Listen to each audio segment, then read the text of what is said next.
यदि तुम उन्नति करना चाहते हो, धनवान बनना चाहते हो, तो इसके लिए क्या करना चाहिए? इसके लिए आपको 6 काम करना पड़ेगा। 6 चीजें अगर आपकी जिंदगी में आती है तो आप गरीब नहीं रह सकते। आप बोलो तो आज ही बता दूं ये 6 चीजें कौन कौन है। बताऊं? आज बता दो।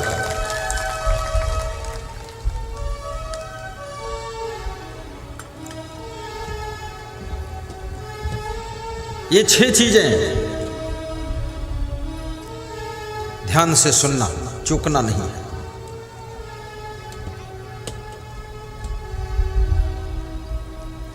नंबर 1,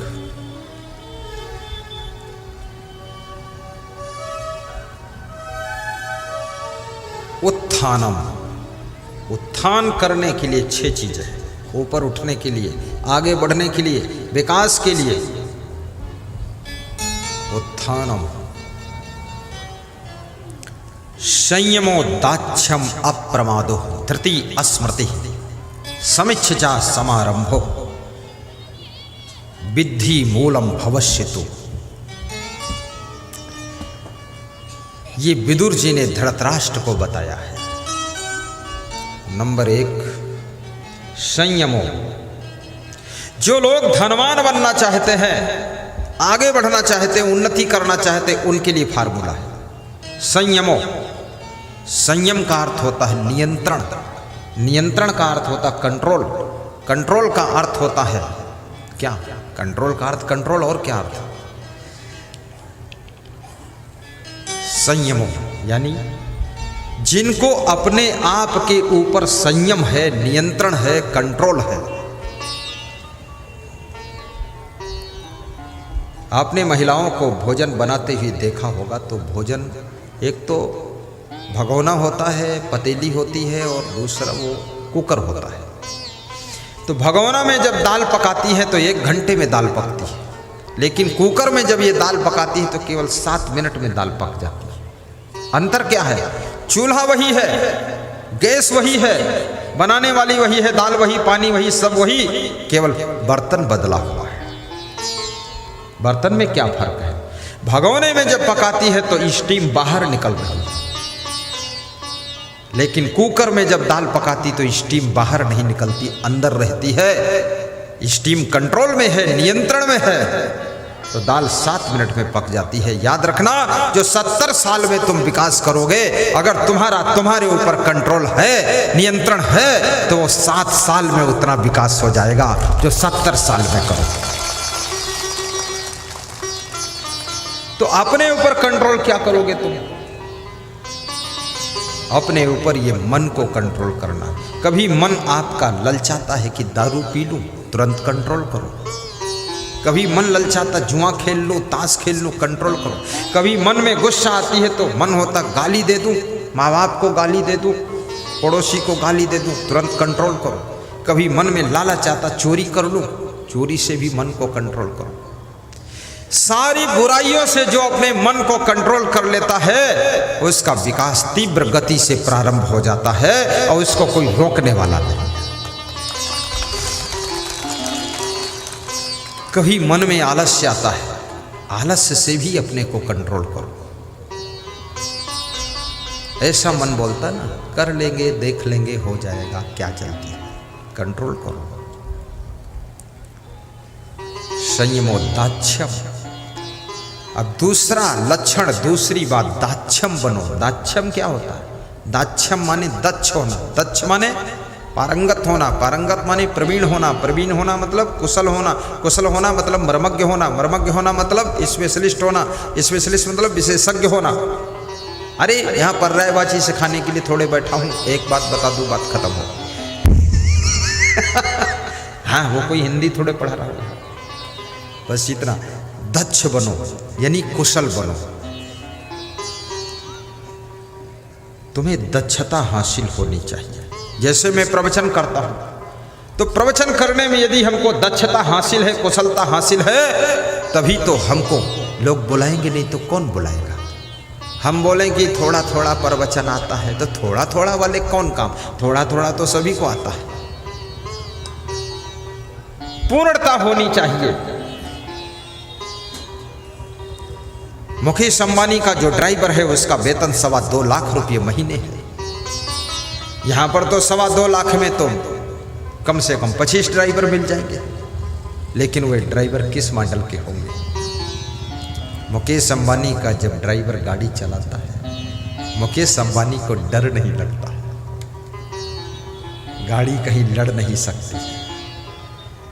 और मुकेश अंबानी का ड्राइवरी के साथ साथ वो ड्राइवर मैनेजमेंट भी करता है, सारी सेटिंग कर देता है।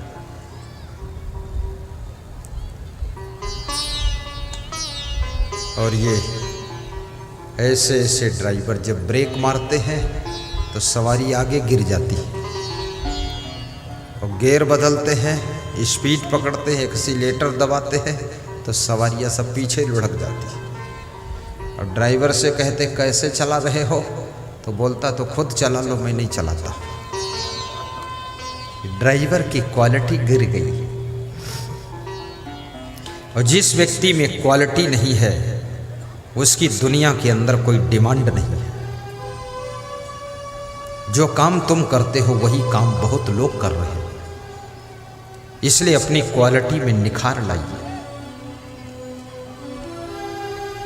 अभी पटना में मेरा कार्यक्रम था, ठाकुर राम अनेक सिंह कार्यक्रम के मुख्य आयोजक थे, लल्लन कुमार पुजारी भी व्यवस्थापक थे। साईं बाबा चैरिटेबल ट्रस्ट मंदिर की ओर से कार्यक्रम था पटना में, पाटलिपुत्र में। तो वे मेरे लिए पराठा और सब्जी बनाकर लाए, तो मैंने कहा सब्जी बहुत अच्छी है, क्या बात। तो उनकी पत्नी ने कहा कि मेरे पति जी ने बनाया है। तो हमने कहा तुम? बोले मेरे से भी अच्छा ये बना लेते हैं, इसलिए महीने में 25 दिन तो यही बनाकर खिलाते हैं। और मुझको बनाना भी इन्होंने ही सिखाया है। मुझे उतना अच्छा बनाना नहीं आता था, पर इन्होंने सब सिखा दिया मुझको। क्या बात है, क्वालिटी। आपके चलने में भी क्वालिटी होनी चाहिए, बात करने में क्वालिटी होनी चाहिए, बैठने में क्वालिटी, खड़े होने में क्वालिटी, हंसने में भी क्वालिटी, मुस्कुराने में क्वालिटी, कपड़ा धोने में क्वालिटी, फैलाने में क्वालिटी, सुखाने में क्वालिटी, रखने में क्वालिटी। और जितनी ज़्यादा आपके अंदर क्वालिटी होगी, याद रखना उतनी ज़्यादा तुम्हारी कीमत बढ़ती चली जाएगी। जिसमें बहुत क्वालिटी होती है वो व्यक्ति बहुत कीमती हो जाता है।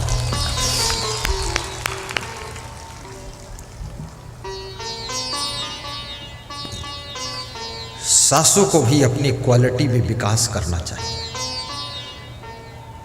बहुओं में ही क्वालिटी होना चाहिए, केवल चेहरे में क्वालिटी नहीं। कितनी महिलाएं और कितने पुरुष केवल अपने चेहरे को सुंदर बनाते हैं, बस बाकी उनकी पीठ में गोबर लगा है, कोई मतलब। चेहरा सजाते संवारते रहते हैं, केवल चेहरे से काम नहीं चलेगा। गले में सुंदर हार है और गले की आवाज ऐसी कर्कशा आवाज है,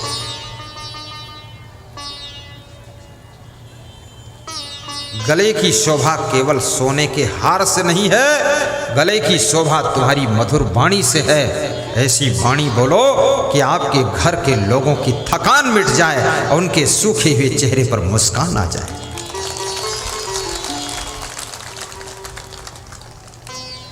राजस्थान में बहुत से पुरुष लोग भी चैन पहनते हैं, और इतनी मोटी चैन, 250-250 ग्राम की चैन, 400 ग्राम की चैन।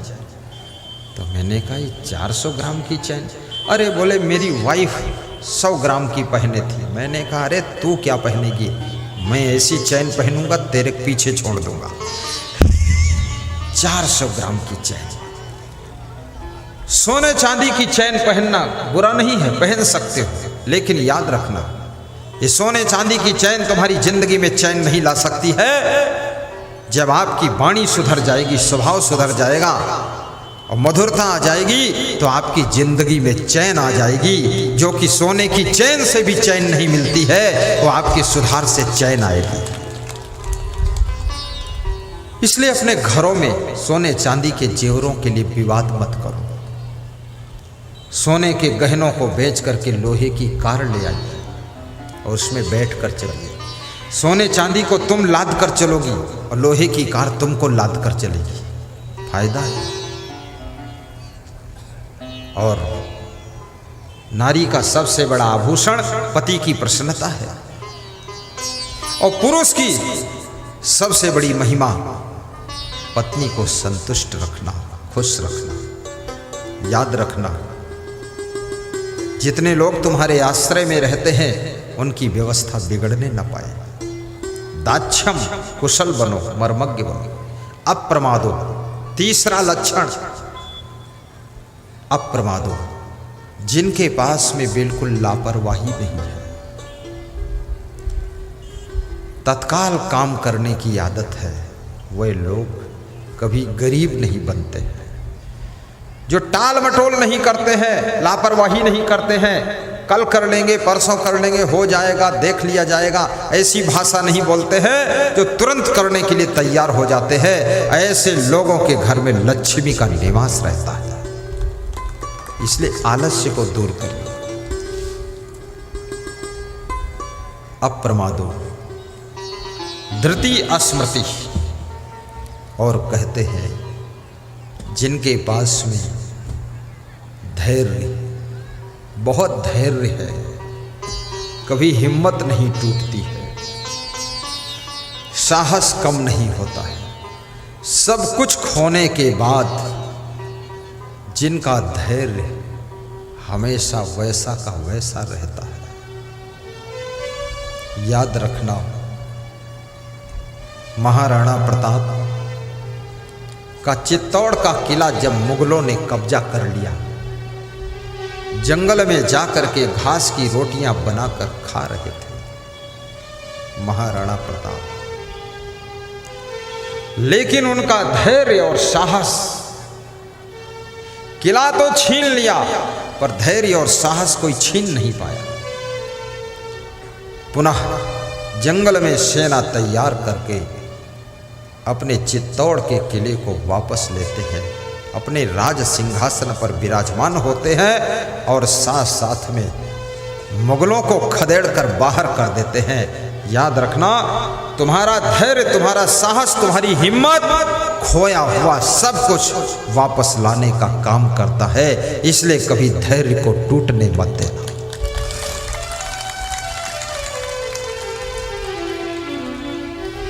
और धैर्य की परीक्षा कब होती है? जब तुम विपत्ति में होते हो।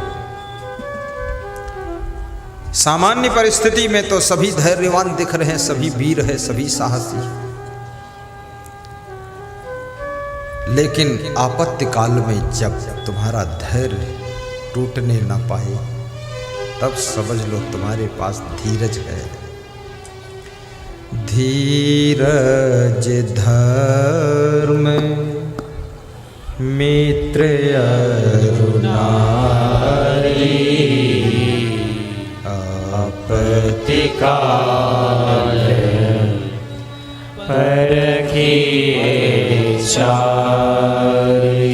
धीरज धर्म मित्र अरुणारी, आपत्ति काल परखिए चारी। धीरज धर्म मित्र अरुणारी,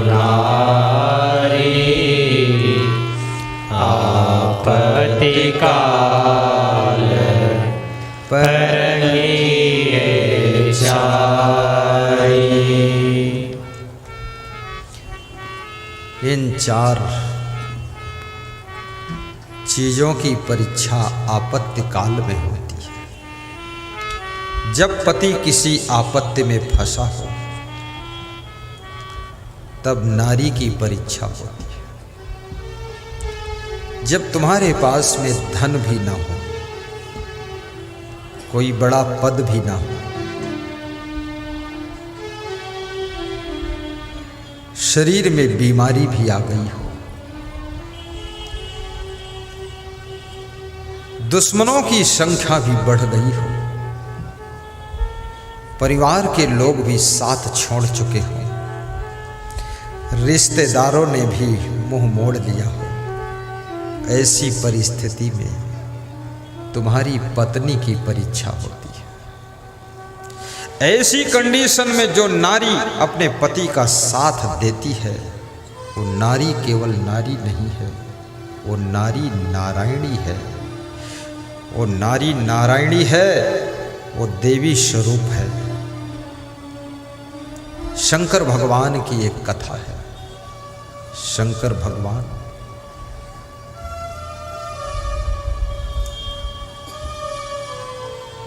एक बार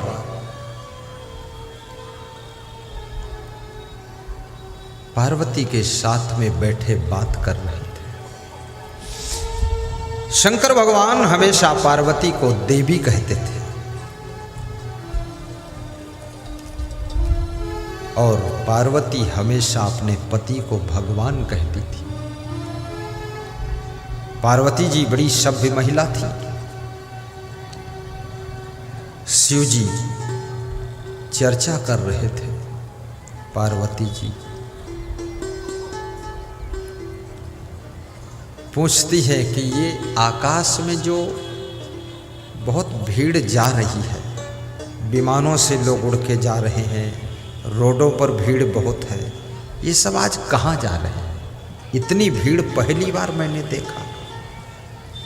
तो शिव जी ने कहा, ये शिव जी के मंदिर में शंकर भगवान का दर्शन करने जा रहे हैं। बोले इतने भक्त लोग हैं आपके? बोले हाँ, हमारे भक्त हैं। तो पार्वती जी ने कहा, भगवान तो आप यहाँ क्यों बैठे हो? वहाँ मंदिर में चल के दर्शन दो। शिव जी ने कहा, नहीं पार्वती देवी, मैं यहीं रहूँगा। ये सब मंदिर में मूर्ति का दर्शन करके चले आएंगे। नहीं नहीं, इतनी श्रद्धा सभी की है तो आप वहाँ चल के दर्शन दो। तो शिव जी ने कहा, ये सब भक्तों की भीड़ नहीं है, इसमें सब मिक्सर लोग हैं, मिक्स लोग हैं। चलो, तुम नहीं मानती तो मैं चल देता। शिव जी गए और शिव जी ने अपना रूप बदल लिया, कोढ़ी का रूप बनाकर बैठ गए। पार्वती जी अपना रूप बदल करके पंखा डुला रही हैं। शिव जी बैठे हैं। एक नवयुवकों की मंडली आती है। पार्वती जी से पूछते हैं नवयुवक, ये तुम्हारे कौन है? पार्वती जी ने कहा, ये हमारे पति देव हैं। बोले ये तो कोढ़ी हो गए हैं। हाँ, ये कोढ़ी हो गए हैं लेकिन अच्छे हो जाएंगे, मैं इनकी सेवा करूँगा। अच्छा, अरे इस कोढ़ी के चक्कर में तुम क्यों पड़ी हो? तुम हमारे साथ चलो, आराम से रहना।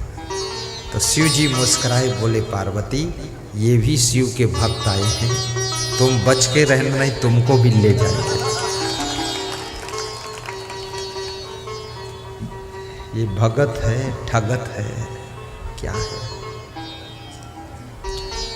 इस सत्संग की भीड़ में भी कोई कोई चोर भी आते हैं, किसी महिला की चैन खींच लेते हैं। कोई कोई चुट्टी महिला भी आती है, वो महिला में ही बैठती है, महिला की चैन ले जाती है।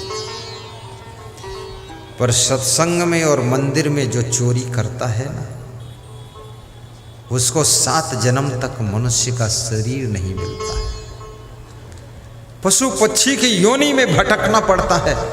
इसलिए मैं निवेदन करूंगा, सत्संग में जाओ, मंदिर में जाओ, वहां दान करना चाहिए, वहां चोरी नहीं करना चाहिए, वहां तो अपने पाप धोना चाहिए, वहां नया पाप नहीं करना चाहिए। तो पार्वती ने कहा, तुम जाओ, हम अपने पति की सेवा करेंगे। थोड़ी देर बाद एक और नवयुवकों का ग्रुप आया। बोले, अरे माता जी ये तुम्हारे कौन है? पति हैं? ये तो कोढ़ी हो गए। बोले हाँ, कोढ़ी हो गए। तो इनके साथ क्यों हो तुम? चलो तुम्हारा दूसरी जगह विवाह करा देंगे, हमारे साथ चलो। शिव जी ने कहा कि शिव जी बोले कि पार्वती जी शांत रहना, परिचय मत देना, देखते रहो क्या क्या हो रहा, तुम्हारी भी परीक्षा हो जाएगी। पार्वती जी ने कहा कि मैं अपने पति को छोड़कर किसी के साथ नहीं जाऊंगी। पति व्रत, सभी व्रत में सबसे बड़ा व्रत पति व्रत और एक पत्नी व्रत है। आप कोई व्रत रहो या न रहो, लेकिन सभी व्रतों का राजा है। साधु के लिए ब्रह्मचर्य व्रत सर्वश्रेष्ठ व्रत है, और गृहस्थ के लिए एक पत्नी व्रत और एक पति व्रत ये सबसे बड़ा व्रत है। इसलिए याद रखना, ये व्रत गृहस्थ के लिए तपश्चर्या है। इस व्रत को पूरा करो तो। दूसरा ग्रुप भी चला गया। तीसरा एक ग्रुप आया, बूढ़ों का ग्रुप था। देखा कि एक सुंदर नारी एक कुष्ठ रोगी के ऊपर पंखा डुला रही है। पूछा, आप कौन हो देवी, और ये कौन है तुम्हारे रिश्ते में जिन पर तुम पंखा डुला रही हो? ये मेरे पति देव हैं। अच्छा, आपका शरीर इतना सुंदर है, स्वर्ण जैसी काया, और इनका शरीर ये कोढ़ी, इनके साथ में तुम क्यों हो? कोई तुम्हें दूसरा अच्छा पति नहीं मिला? पार्वती ने कहा, इनसे अच्छा और कोई पति नहीं। तो एक बूढ़े ने थोड़ी गुड़ निकाली और दिया, और 20 रुपये दिए कि ये तुम्हारे कोमल अंगुलियों की सेवा से अच्छे हो जाएंगे, ये दवा से अच्छे नहीं होंगे, ये तुम्हारी कोमल सेवा से अच्छे होंगे। ये थोड़ी गुड़ ये भक्त लाया है, तुम भी खा लेना, इनको खिला देना, और 20 रुपये दे रहा हूँ, कुछ फल खरीद कर इनको खिला देना। ये इनकी सेवा से ही तुम्हें भगवान का दर्शन होगा, भगवान का दर्शन होगा। ये सुन करके शिव जी ने अपना वास्तविक रूप प्रकट कर दिया। पार्वती जी ने भी वास्तविक रूप प्रकट किया। तो उस बूढ़े ने, जिसने गुड़ दिया था, 20 रुपये दिए थे, देख करके खुश हो गया। बोले, आप तो शिव जी हैं, आप पार्वती जी हैं। तो उन्होंने कहा, हम यहाँ भक्तों की परीक्षा लेने के लिए आए थे, इसलिए हम कोढ़ी बने थे। हम कोढ़ी नहीं हैं, हम शिव भगवान हैं। हे भगवान, आपको कौन पहचान पाता है? वास्तव में कहते हैं कि जिस दिन भगवान नहीं मिलता है, उस दिन भोजन नहीं मिलता है, भोजन नहीं मिलता है। भगवान रोज मिलता है, भोजन भी रोज मिलता है, लेकिन भगवान को तुम पहचान नहीं पाते हो। और जिस दिन भगवान को पहचान लेते हो, उसी दिन तुम सुखी और धन्य हो जाते हो।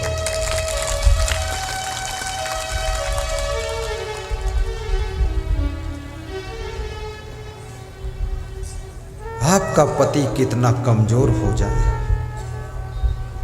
उसका साथ मत छोड़ना। आपकी पत्नी कितना बीमार हो जाए, उसका साथ मत छोड़ना। माँ बाप कितने कमजोर हो जाए, यदि तुम उनके बेटे हो, बहू, वृद्धावस्था में उनकी सेवा करना। उनकी सेवा से तुमको गुरु का आशीर्वाद मिलेगा, और उनकी सेवा से तुम्हारी मनोकामना पूर्ण हो जाएगी। इसलिए अपने घर के बुजुर्गों का कभी अपमान मत कीजिए। और निवेदन करूंगा, छोटे छोटे बच्चों में कृष्ण भगवान का दर्शन कीजिए। ये बच्चे, यही बच्चे एक दिन मुख्यमंत्री, प्रधानमंत्री बनेंगे, और यही बच्चे एक दिन हम जैसे संत बन करके पूरी दुनिया को ज्ञान भी बांटेंगे, ज्ञान भी होगा। आज एक पति पत्नी आए हमारे पास, स्कूल में निवास है, प्रणाम किया, कुछ दान दिया, फल दिया और बोले ऐसा आशीर्वाद दो कि मेरा पुत्र आप जैसा संत बने। तो मैंने कहा बिल्कुल एवं मस्त ऐसा ही होगा, पर हमेशा गुरु का ध्यान रखना, गुरु के ज्ञान को सुनते रहना और गुरु को याद करते रहना। तो आपके द्वारा कोई धर्म पुत्र, भक्ति पुत्र, ज्ञान पुत्र इधर खड़े हुए और कोई महान पुत्र का जन्म होगा। वास्तव में मां जो मन में सोचती है उसके गर्भ के अंदर उसी तरह से महान आत्मा आती है। आशीर्वाद बस बस बस उतर जा। अभी कोई यहाँ चरण छूने ना आना, कोई दान करने भी मत आना। ये मंडप में खंभों में दान के डिब्बे बंधे हुए, जो जहाँ है यदि आपकी श्रद्धा है दान देने की तो आप वहीं डब्बे में अर्पित कर दीजिए। यहाँ आने से सत्संग में डिस्टर्ब ज़्यादा है। सत्संग समापन के बाद फिर खूब दान कर लेना, जितना करना होगा। अभी बंद। और एकोपि गुणवान पुत्रो निर्गुणश्च सतैवरः एकश्चंद्रस्तमो हन्ति नच तारा सहस्रशः। मैं लगता है मैं जो सुनाता हूं लोग सुनते नहीं। यहां कोई ऊपर मत आना, ऊपर मत आना, सब मान जाना, मान जाना। लोग मजेदार हैं। मंगल भवन मंगल हारी द्रवहु सुदशरथ अजिर बिहारी। मंगल भवन मंगल हारी द्रवहु सुदशरथ अजिर बिहारी। आज के मुख्य अतिथि पूर्व विधायक, पूर्व सभापति बिहार सरकार श्री यदुवंश प्रसाद यादव जी पिपरा विधानसभा से आए हुए हैं। एक बार खड़े होकर प्रणाम करें और सब लोग ताली बजाकर उनका सम्मान करें। मंगल भवन मंगल हारी द्रवहु सुदशरथ अजिर। आज बहुत दूर दूर से श्रोता आए हैं, हरियाणा सोनीपत से श्रोता आए। खड़े हो जाइए। विक्रम सिंह शाह और उनकी पत्नी दोनों खड़े हो जाओ। हरियाणा से आए हैं, एक रात की पधरौनी दिया था सोनीपत में। देखिए ये सत्संग केवल प्रादेशिक नहीं रह गया है, ये पूरा राष्ट्रीय सत्संग हो गया, इंटरनेशनल। बहुत कभी विदेश के भी श्रोता यहाँ आकर बैठेंगे आपके बिहार में। विदेश के लोग आने वाले हैं, हमसे बोल चुके हैं, अमेरिका के, कनाडा के, कि मुझे आना है बिहार में आपके सत्संग। धन्य है बिहार की धरती, जहां विभिन्न प्रदेशों से आकर के श्रोता आनंद ले रहे हैं। धन्य है अजान की धरा, ये हरदी क्षेत्र, जहां पर 10 से 15 हजार तक नर नारी सत्संग का रसपान कर रहे हैं। धन्य है आप लोग। मैं पूछना चाहूँगा, कितने लोगों की इच्छा है कि बाबा जी बिहार में बार बार आए? जिनकी ऐसी इच्छा है थोड़ा मुस्कुरा कर हाथ ऊपर उठाएं। सबकी इच्छा है? जोरदार ताली बजाओ ऊपर ऊपर।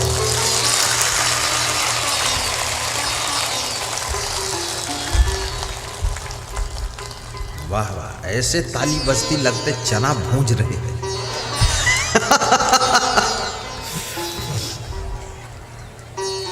आनंद आता है। धन्य हो, धन्य हो। घर घर में सुख शांति हो। महान हो आप, भाग्यवान हो आप।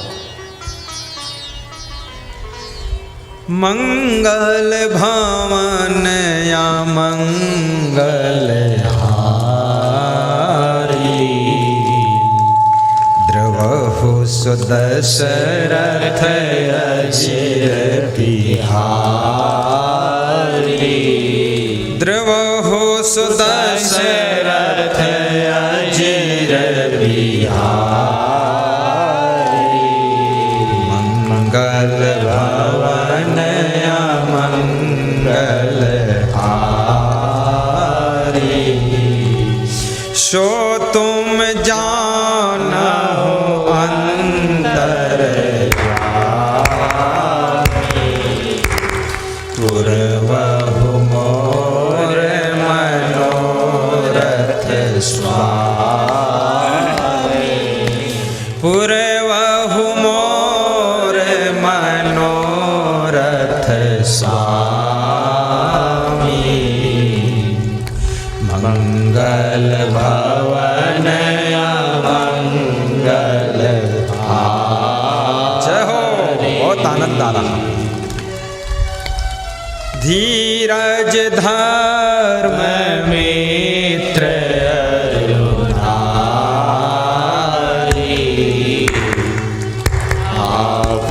आपत्तिकाल बरखी चारी, धीरज धर्म मित्र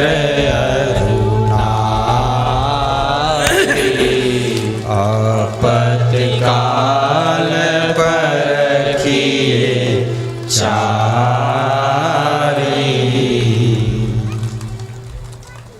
धीरज, मित्र और नारी और धर्म, ये चार की परीक्षा आपत्ति में होती है। जिसमें लक्ष्मण को शक्ति बाण लगा था, राम अपनी गोद में लक्ष्मण को लेकर के दुखी हो रहे थे। अयोध्या वापस लौट कर जाऊंगा तो क्या कहेंगे अवधवासी कि अपने भाई को खो कर आए। एक नारी के लिए भाई को खोया है। राम दुखी थे। उसी समय हनुमान जी सुषेण वैद्य को लेकर आते हैं। सुषेण वैद्य पूछते हैं, हे राम, मैं रावण का कर्मचारी हूं, रावण का वैद्य हूं, लंका का वैद्य हूं, तो जिसका नमक खाया हूं, जिसका वेतन लिया हूं, उसके दुश्मन का इलाज करूं, ये तो नमक हरामी हो जाएगा, अधर्म हो जाएगा। मैं लक्ष्मण का इलाज कैसे करूं? आप भगवान हो, बोलो, आदेश करो, क्या है, अधर्म करूं? तो राम ने जो उत्तर दिया, लक्ष्मण बेहोश पड़े राम की गोद में। सुषेण वैद्य ने ऐसा प्रश्न रख दिया, धर्म संकट आ गया सामने कि अब क्या करूं? तो राम कहते हैं, अरे सुषेण वैद्य, ये लक्ष्मण मेरा भाई है, अगर धर्म की बात है तो हर चीज इस जगत की कुर्बान धर्म पर है, कुर्बान धर्म पर है, हर चीज इस जगत की कुर्बान धर्म पर है, कुर्बान धर्म पर है। धन मकान संपदा जी जान धर्म पर है, धन मकान संपदा जी जान धर्म पर है, हर चीज इस जगत की कुर्बान धर्म पर है, कुर्बान धर्म पर है। सुनना, ये पंक्तियां ध्यान देना। पुत्री का धर्म, पुत्र का धर्म, पिता का धर्म, माँ का धर्म, सासू का धर्म, बहू का धर्म, ड्राइवर का धर्म, नौकर का धर्म, मालिक का धर्म, साधु का धर्म, गुरु का धर्म, शिष्य का धर्म, दुकानदार का धर्म, ग्राहक का धर्म, सबके साथ में धर्म जुड़ा हुआ है। जब धर्म को निभाने के लिए हर चीज कुर्बान है तो धर्म को कुर्बान मत करना, धर्म की रक्षा करना।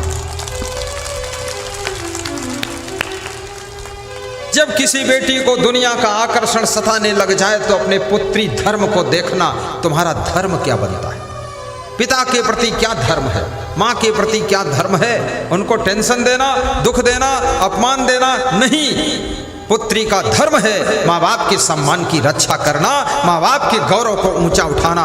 पुत्र का धर्म है अपने माँ बाप को सुख सुविधा देना। तो अपने धर्म को याद करो, धर्म के लिए जिंदगी कुर्बान करो और धर्म को कभी मत छोड़ो।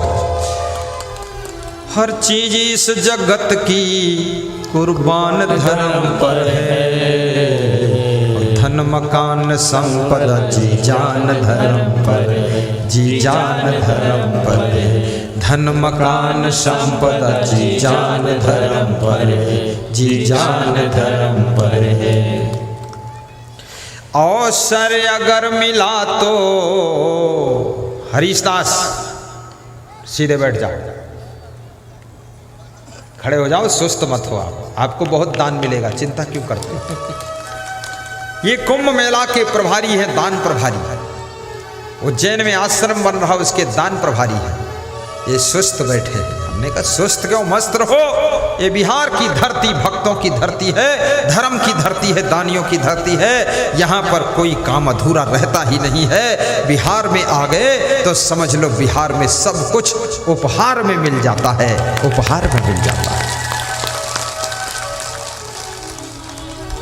अभी मेरे जीवन में इस साल मैं देख रहा हूं बिहार प्रदेश मेरे लिए सभी प्रदेशों से नंबर 1 पर दानी प्रदेश है। इस साल नंबर 1 पर आया है। अभी तक ये नंबर 2 नंबर 3 पर था, लेकिन 2021 में नंबर 1 पर आ गया। तुम 1 नंबर पर हो। श्रोताओं की भीड़ में भी नंबर 1 आपका है, और दान में नंबर 1 आपका है, प्रेम में नंबर 1 आपका है। पर दूसरे प्रदेश वाले कहीं नाराज ना हो जाए कि वहां जाकर नंबर 1 क्यों दिया। तो दूसरे प्रदेश वालों को नाराज होने की जरूरत नहीं है। तुम भी श्रद्धा बढ़ाओ, नंबर 1 पर आओ तो क्या फर्क पड़ता है। बोलो धनेश्वर मुखिया, हंस दे जोर से। हर चीज इस जगत की कुर्बान धर्म पर है, और धन मकान संपदा जी जान धर्म पर है, धन मकान संपदा जी जान धर्म पर है। हमारे एक भक्त हैं हीरालाल साहू, बेगूसराय में पहली बार उनको मैंने देखा। इसी साल प्रोग्राम किया तो कह रहे थे मकान अभी बनाया नहीं हूं, लेकिन बनाऊंगा, थोड़ा बड़ा बनाऊंगा। एक साइड में आपका भी रहना चाहिए, दूसरे साइड हमारा रहना चाहिए। खिड़की खोलूं तो तुम्हारा दर्शन हो जाए, ऐसा बनाऊंगा।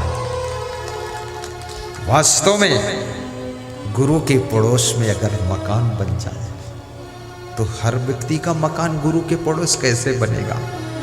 अरे अपने मकान के पड़ोस में ही दूसरा मकान बनाओ, और कभी कभी गुरु आए तो एक रात वहां रहे, एक दिन रहे, और जब खिड़की खोलो दर्शन कर लो गुरु का। और जो गुरु चला जाए तो उस मकान का प्रयोग तुम कर लो। एक कमरा केवल गुरु के लिए रखो, बाकी प्रयोग करो। हमारे सब भक्तों का मकान बड़ा बनना चाहिए, गाड़ी भी बड़ी होनी चाहिए, अच्छी गाड़ी, और घर में खूब धन धान्य होना चाहिए, गरीबी न रहे आपके घर में।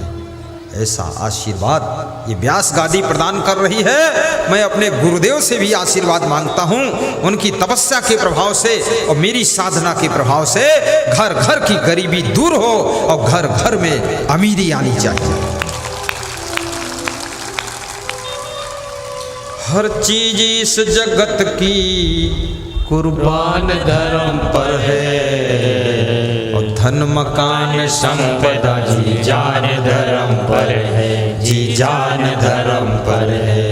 धन मकान संपदा जी जान धर्म पर है, जी जान धर्म पर है। धन मकान संपदा जी जान धर्म। बहुत सुंदर कथा है, 2 मिनट की। जान धर्म पर है। तो राम ने उत्तर दिया, अवसर अगर मिला तो दिखलाएगा ये राघव। ए सुषेण वैद्य, अगर अवसर मिला, चांस मिला तो ये राम तुमको दिखाएगा क्या? अवसर अगर मिला तो दिखलाएगा ये राघव। और भाई सहित स्वयं भी बलिदान धर्म पर है, बलिदान धर्म पर है। भाई सहित स्वयं भी बलिदान धर्म पर है, बलिदान धर्म पर है। भाई सहित स्वयं भी बलिदान धर्म पर है, बलिदान धर्म पर है। यदि अवसर मिला सुषेण वैद्य तो हम और हमारा भाई दोनों धर्म के नाम पर बलिदान हो जाएंगे।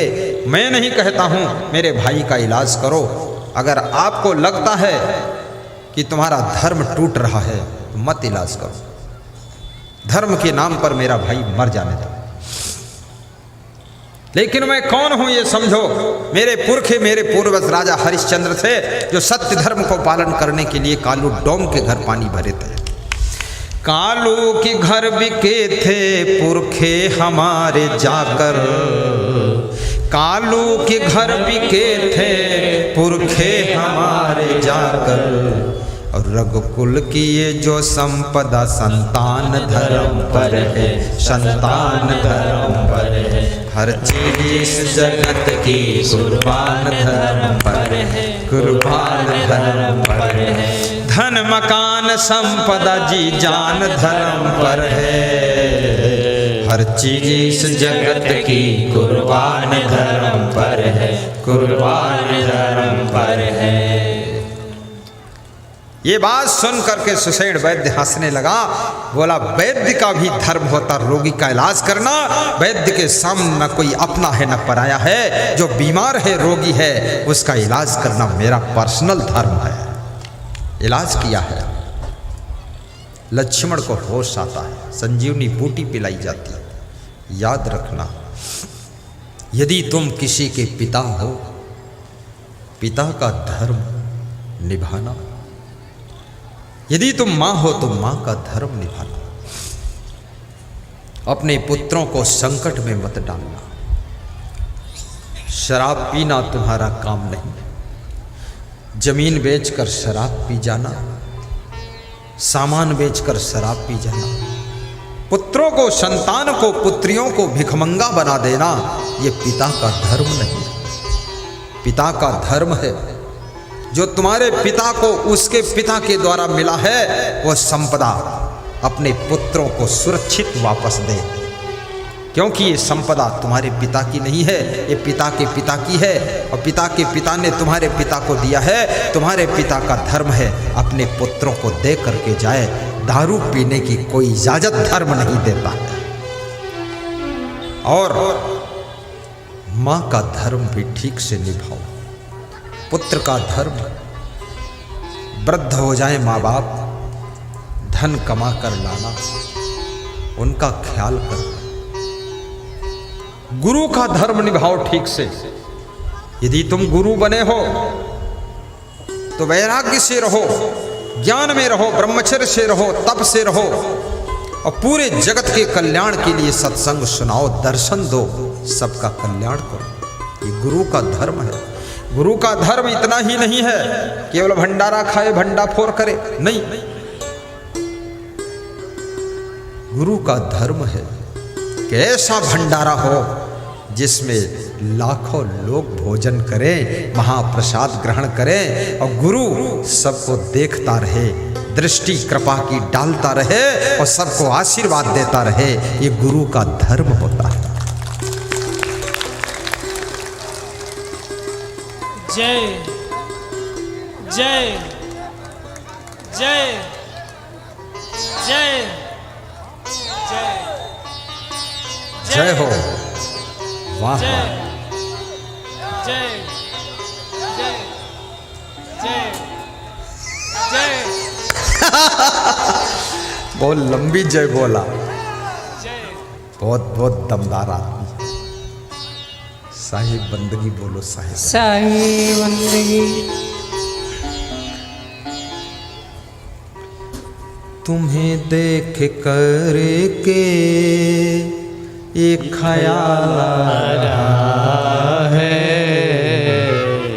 कि जैसे फरीद फरिश्ता दरस दे रहा है, तुम्हें देख करेंगे ये ख्याल आ रहा है कि जैसे फरिश्ता दर्श दे रहा है। कोई मेरी आँखों को देखे तो समझे कि तुम मेरे क्या हो, कि तुम मेरे क्या हो। कोई मेरी आँखों को देखे तो समझे कि तुम मेरे क्या हो, कि तुम मेरे क्या हो। तुम ही मेरे मंदिर, तुम ही मेरी पूजा, तुम ही देवता हो, तुम ही देवता हो।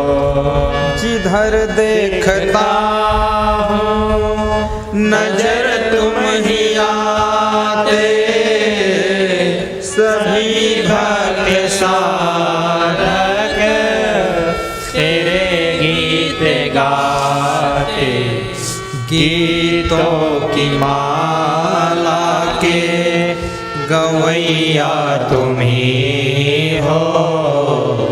जीवन की नैया के खेवैया तुम ही हो।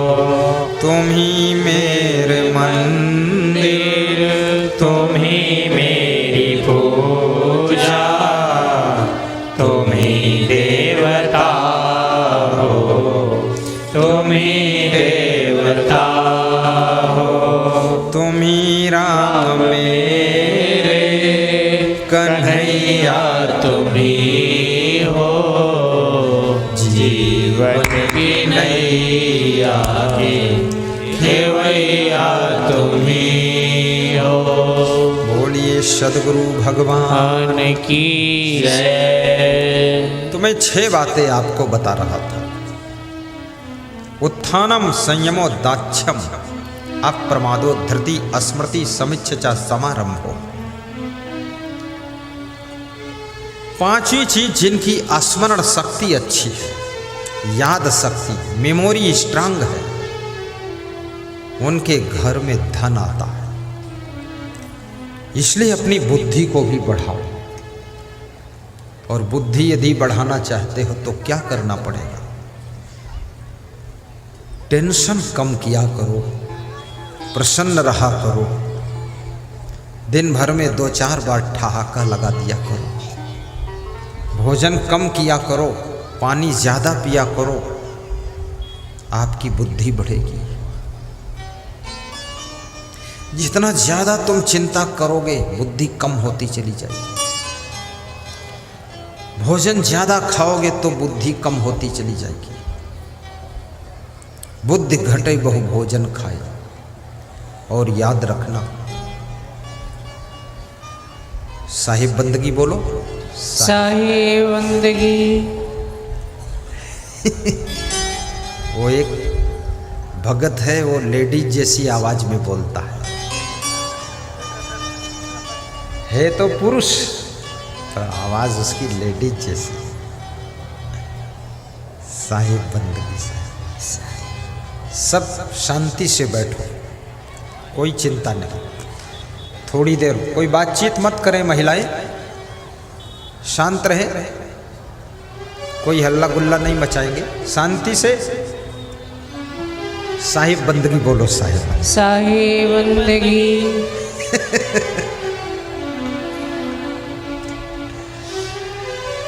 तो स्मृति जिनकी स्ट्रांग है